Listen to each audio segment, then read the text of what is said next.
जब सास ने खा ली हंसने वाली दवा। कुसुम अपनी बहू सुरभि और बेटे ऋतिक के साथ रहती थी। कुसुम के पति सुरेश काम के सिलसिले में अक्सर शहर से बाहर ही रहते थे। एक दिन वो अपने घर आए और कुसुम के लिए बहुत सारी दवा लेकर आए। भाग्यवान, कहाँ हो तुम? अरे आ गए आप। इस बार बहुत दिनों में आए और मैंने आपको जो घुटनों के दर्द की दवाई लाने के लिए कहा था वो तो लाए हैं ना आप? हाँ हाँ, तुमने जो भी कहा था वो सारी चीजें ले आया हूँ। बस अब एक गिलास पानी तो पिला दो। सुरभि, एक गिलास पानी तो लाना।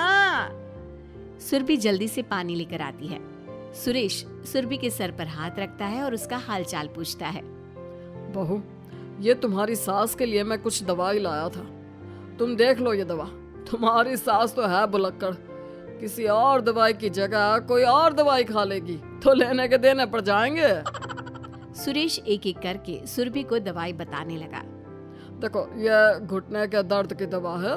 यह घुटनों के दर्द के लिए मालिश का तेल है। रोज रात को मालिश करनी है इससे। ये बीपी की दवा और ये कमर दर्द की।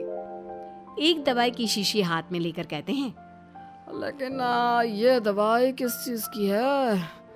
लगता है मेडिकल वाले ने गलती से दे दिया। सुरेश कुछ दिन अपने घर वालों के साथ रहता है और फिर शहर से बाहर चला जाता है। सुरभि रोज अपनी सास को दवाई दे देती है, लेकिन एक दिन वो घर के काम में बहुत व्यस्त होती है और अपनी सास को दवाई देना भूल जाती है। लगता है सुरभि को आज बहुत ज्यादा काम है। चलो कोई बात नहीं, मैं खुद ही दवा ले लेती हूँ। अरे वाह, ये दवाई तो बहुत स्वादिष्ट है। थोड़ी सी और पी लेती हूँ। इस तरह कुसुम थोड़ी थोड़ी करके हंसने वाली दवाई की पूरी बोतल ही पी लेती है। माँ जी, आज मेरे मायके वाले आ रहे हैं। भैया का फोन आया था। क्या कहा? मायके वाले? अरे तो तू यहाँ क्यों खड़ी है? खाने में कुछ अच्छा सा बना ले। माँ जी, आप इतना हंस क्यों रही हो? आप मेरे मायके वालों का मजाक तो नहीं बना रही हो ना? नहीं नहीं नहीं, मैं कहाँ मजाक बना रही हूँ। मैं तो बस बता रही हूँ। माँ जी, आप झूठ भी बोलती हैं। आप अभी तो हंस रही थी। कुसुम हंसती ही रहती है। सुरभि वहां से चली जाती है और खाने की तैयारी में लग जाती है। थोड़ी देर बाद सुरभि का भाई और सुरभि की माँ आते हैं। कुसुम उन्हें अंदर बिठाती है और अपनी सास को बुला लाती है। समधन जी, कैसी हैं आप? मैं तो ठीक हूँ। आप बताइए, आप कैसे? आंटी जी, आप इतना हंस क्यों रही हो? मैं कहाँ हंस रही हूँ बेटा। जब कुसुम लगातार हंसे जा रही थी तो उन्हें इंसल्ट फील हुई और वे वहां से जाने लगे। अच्छा बहन जी, हम चलते हैं। आपकी मेहमान नवाजी का बहुत बहुत शुक्रिया। सुरभि की माँ जा ही रही थी, तभी उसका पैर फिसल गया और वो बहुत तेज गिरी। माँ, आप ठीक तो हैं? अरे बहन जी, आप ठीक तो हैं? आपको चोट तो नहीं लगी ना? आप मुझसे पूछ रही हैं या मेरा मजाक उड़ा रही हैं? बहन जी, पहले तो आप इतनी बदतमीज नहीं थी, लेकिन अब क्या हो गया है आपको? माँ, आप ठीक तो है ना? अंदर चलिए, मेरे कमरे में आराम कर लीजिए। नहीं सुरभि, हम जा रहे हैं। हमें अपना मजाक और उड़वाने का शौक नहीं है। और सुरभि, तुम अपनी सास का इलाज कराओ। इस तरह सुरभि के मायके वाले चले गए तो सुरभि का गुस्सा चौथे आसमान पर था। उसने अपनी सास से कहा, माँ जी, आपने मेरे भाई और मेरी माँ के साथ ऐसा क्यों किया? अगर आपको उनका यहाँ आना अच्छा नहीं लगा तो आप मुझसे बोल देती। इस तरह उनकी इंसल्ट करने की क्या जरूरत थी? नहीं बहू, मैंने कुछ नहीं किया। अरे भला मुझे क्या पड़ी है जो तेरे घर वालों का मजाक उड़ाऊंगी? देखिए देखिए माँ जी, आप अब भी हंस रही हैं। आपसे तो बात करना ही बेकार है। सुरभि वहां से चली जाती है। अगली सुबह सुरभि को बहुत तेज बुखार हो जाता है और कुसुम उसे आवाज लगाती हुई उसके कमरे में जाती है।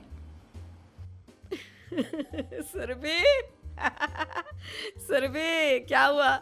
अभी तक सो रही हो तुम? क्या हो गया? माँ जी, मुझे बहुत तेज बुखार आ रहा है। अच्छा। ठीक है, ऋतिक को बुलाती हूँ।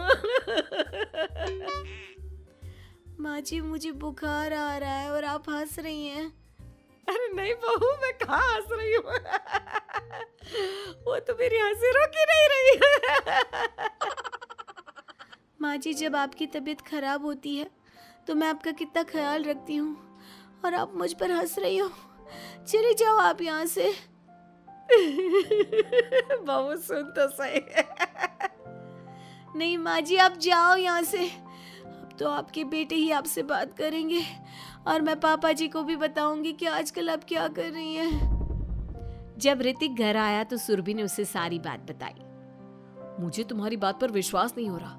माँ तो तुमसे बहुत प्यार करती है, फिर वो तुम्हारा और तुम्हारे घर वालों का मजाक क्यों उड़ाएंगी? खैर अभी छोड़ो इस बात को, अभी तो तुम मेरे साथ चलो, तुम्हारी दवाई ले आते हैं। कुछ दिन में सुरभि ठीक हो गई। एक दिन ऋतिक को पता चला कि उसके मौसी के बेटे राहुल की तबीयत बहुत खराब है, तो वो अपनी माँ और पत्नी को लेकर हॉस्पिटल पहुंचा। मौसी जी, कैसे हैं राहुल भैया? बेटी, इतने दिन हो गए मेरे राहुल को बीमार हुए, लेकिन उसकी तबीयत में कोई सुधार नहीं आ रहा। अरे छोटी, हुआ क्या है राहुल बेटे को? कुछ बता तो सही। माँ, आप हंस क्यों रही हो? कहाँ हंस रही हो बेटा? मैं तो अपनी बहन के बेटे के लिए परेशान हूँ। माँ, ये क्या तरीका है? रहने दे बेटा, ये तो मैंने सुना था कि मुसीबत में साया भी साथ छोड़कर चला जाता है। आज मैंने देख भी लिया। अरे नहीं बहन, मैंने ऋतिक और राहुल में ना कभी कोई फर्क नहीं किया। फर्क तो दिख रहा है कुसुम दीदी। अगर आपके बेटे की तबीयत खराब होती तो आप ऐसे हंसती क्या? ऋतिक बेटा, ले जा अपनी माँ को यहाँ से। ऋतिक बहुत गुस्से में अपनी माँ से बात करने लगा, लेकिन कुसुम तो सिर्फ हंसे ही जा रही थी। ऋतिक ने अपने पापा को फोन करके बुलाया और उन्हें सारी बात बता दी। बेटा, तेरी माँ तो अपने घर वालों से बहुत प्यार करती है और वो बहुत समझदार है। वो ऐसी हरकत कभी नहीं कर सकती। जरूर कोई ना कोई बात है। कल मैं उसे डॉक्टर के पास ले जाऊंगा। शाम को खाना खाने के बाद सुरभि कुसुम को दवाई देने के लिए गई तो उसने देखा कि दवाई की वो बोतल तो बिल्कुल खाली थी जो सुरेश गलती से ले आया था। सुरभि ने वो बोतल सबको दिखाई। अरे, ये दवाई तो गलती से आ गई थी और मुझे तो पता भी नहीं कि ये किस मर्ज की दवाई है। कुसुम, क्या तुमने ये दवाई पी थी? हाँ जी, एक दिन जब बहू काम में लगी थी ना, तो मैंने ये दवाई पी कर देखी थी। मुझे दवाई बहुत स्वादिष्ट लगी तो मैंने सारी पी ली। माँ, आपको दवाई स्वादिष्ट लगी? अरे आप भी बच्चों जैसी बात करती हो। ऐसे कोई भी दवाई नहीं पीनी चाहिए, इससे कोई बड़ा नुकसान भी हो सकता है। मैं अभी डॉक्टर से पूछ कर आता हूँ। ऋतिक डॉक्टर के पास गया और कुछ देर में वापस घर आकर सबको बताया। माँ ने जो ये दवाई खाई है ना, ये हंसने वाली दवाई है और माँ ने एक साथ बहुत मात्रा में दवाई खाई है, तो इसका असर थोड़े समय तक तो रहेगा। उसके बाद माँ बिल्कुल ठीक हो जाएगी। अच्छा हुआ जो तू डॉक्टर से पूछ कर आया, नहीं तो हंसते हंसते मेरा पेट ही दुख गया है। तुम जब तक पूरी तरह ठीक नहीं हो जाती घर पर ही रहना, और घर पर कोई मेहमान आए तो उससे बात मत करना। आप ठीक कह रहे हो, मैं ऐसा ही करूंगी। अब मैं बिल्कुल हंसूंगी। कुसुम की बात सुनकर सभी हंस पड़े।